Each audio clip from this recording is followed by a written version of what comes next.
Hi, Parker Bridge Project. I'm Officer Villers, and with the Parker Police Department, and today we're going to talk about tools that we have both in our police car and on our uniform. Let's get started. In our police car, it's a regular car with a lot of cool stuff. In our police cars, we have a computer that we can use that tells us where each of the officers are supposed to go and gives us details about the calls. We also have cameras that, if you guys want to join me, we have cameras in the front and the back that let us see what's going on and help record what the officer sees so that we can use it later. It helps us with our cases, and it helps us remember what happened when we're in contact with people. We have a police radio that has a bunch of different channels, and we talk on it with this. We can talk to other officers, we can talk to other police agencies, and we can talk to, most importantly, our dispatchers, so that our dispatchers know what we're doing and what's going on with us, because they help keep the officers safe while the officers keep you safe. We have, I'm going to scoot out so you can get a better look at it, but in there with all of those buttons that are lit up, we have the ability to do the lights and the sirens, which I'll show you here in just a minute. The lights are really bright and the sirens are really loud. Ready?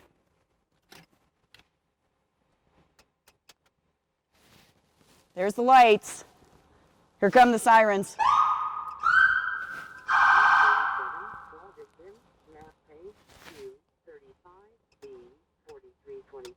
I told you they were really loud.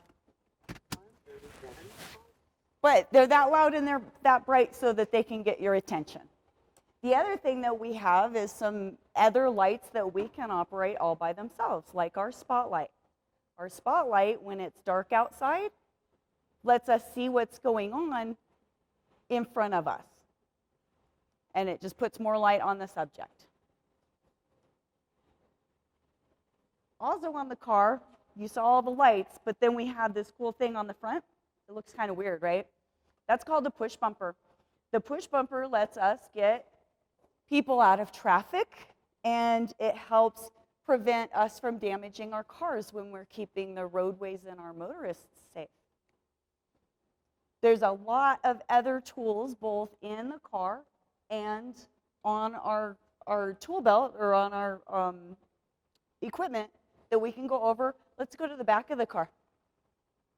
Oh, actually, we should take a pit stop at the most important part where the bad guys sit, right? Because that's on the way. So this is where the bad guys sit, and there's some cool stuff about it. If you look, the seats are kind of plastic. They're not very comfortable. But they have seat belts that work backwards compared to what you're used to. They actually start in the middle and come to the outside. They have the handles on the doors. That's stuck. It won't open. And it has screens on the window so that there's airflow that can come in, but nobody can jump out of the window. So that's where bad guys sit. And then in the back, we have even more stuff. We have, and this is just a little bit of it, we have our traffic cones, those really bright orange ones. We have bags full of special gear in case there's yucky stuff that we have to be around. It helps keep us protected from the yucky stuff. We have, this is an outside vest that we can wear as an extra layer of protection on the outside of our vest that is similar to the vest that you can't see that I'm wearing underneath this. So it gives us an extra layer of protection, and we'll talk about that vest here in just a second. Inside this box, we've got all sorts of other stuff, like fingerprinting kits and safety blankets and road flares and fire extinguisher, because sometimes we have to play firefighter too, because sometimes we get there faster than the firefighters can, and that's okay. We're all in it together, and we're all a team. Some of the stuff that we wear on the outside of our equipment is the regular stuff that you already know about, that like officers have to carry, and that's going to be their firearm and their taser and their handcuffs, which go around the wrist, but I don't want to put handcuffs on myself. But our handcuffs, our keys,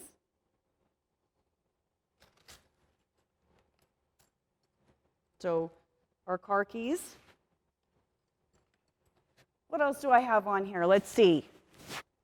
Well, we'll just start at the front.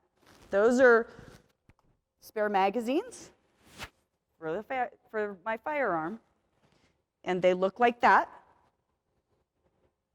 It's spare ammunition in case we need it.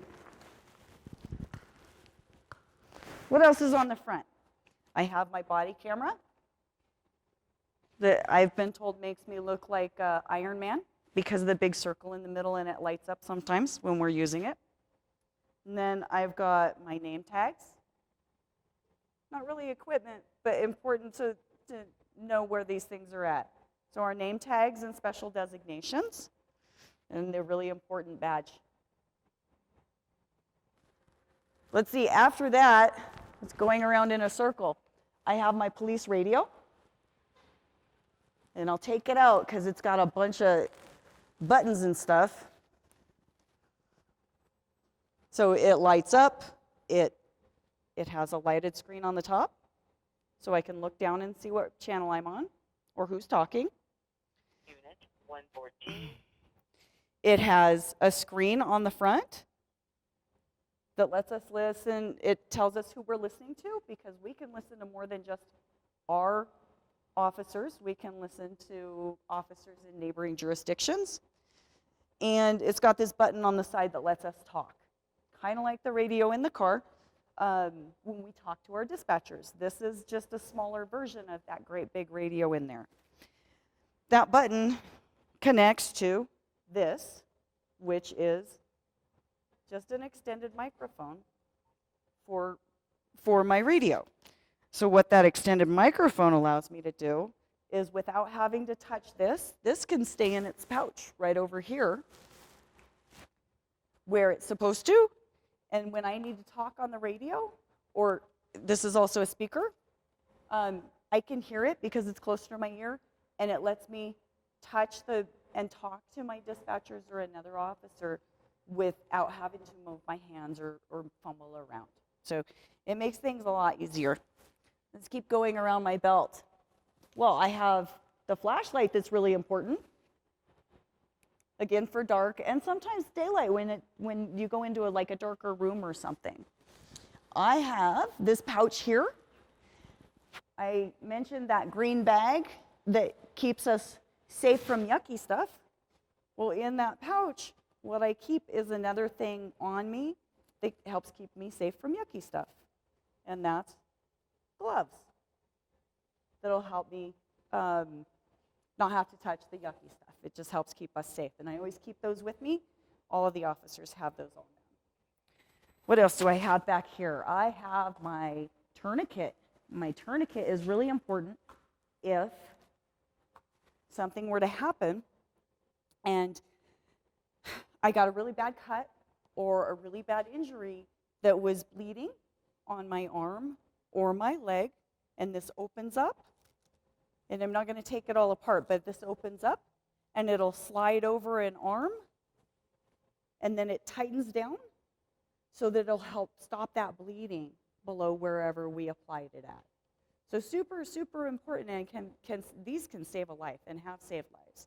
So they're really important, and the officers keep them on them. We all have one with us.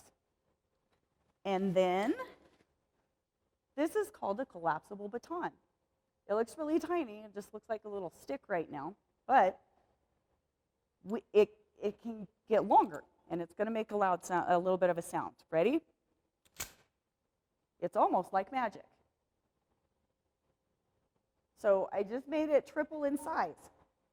But what this does is lets me, I use this as an extra tool, and I can use this to defend myself. So as a tool, this will help me sometimes reach stuff that I couldn't reach otherwise. And as a defensive weapon or tool, I can use it to protect myself. And to do that, I can use it to help put distance in between me and something that's threatening me, which is really, really valuable tool for police officers to have. That's what I have on my belt. And then we carry phones and notepads. Let's see, notepads and phones. There's a phone. And pins and handcuff keys. And a ton of other stuff. Not even sure. Well, and then we've got cards that'll, we've got separate pieces in addition to our badge. We've got separate pieces of identification that we can carry with us that identify us as a police officer as well. So that's a really quick overview of some of the tools that we have in our cars and on our equipment belts. What questions do you have for me? How long have you been a police officer, and what made you decide to want to be a police officer? I've been a police officer for over 8 years now with the Parker Police Department. And before that, I did a lot of other jobs. What made me want to be a police officer? I wanted to help people. And I know that's what every police officer says, and they mean it. I wanted to come out and I wanted to help my community, and I wanted my community to be a better place. And I am very happy that I've been able to work in Parker to help make it a safer place in the over 8 years that I've been here, and alongside all of the amazing people that I work with. Getting a job as a police officer is a little bit different. You don't just fill out an application and start on Monday. Tell us a little bit about the training and the hiring process when you started as a police officer. Well, gosh, the training stuff that I went through before I started putting in applications. The state of Colorado, and every state requires very specific training that covers most of what a police officer will encounter, and they want you to understand the basics of constitutional law and criminal law and arrest control and driving responsibility and how to safely and responsibly handle firearms and our other tools that we carry on our tool belts. There's a lot of information, and that class was about 5 months. I went 6 days a week, and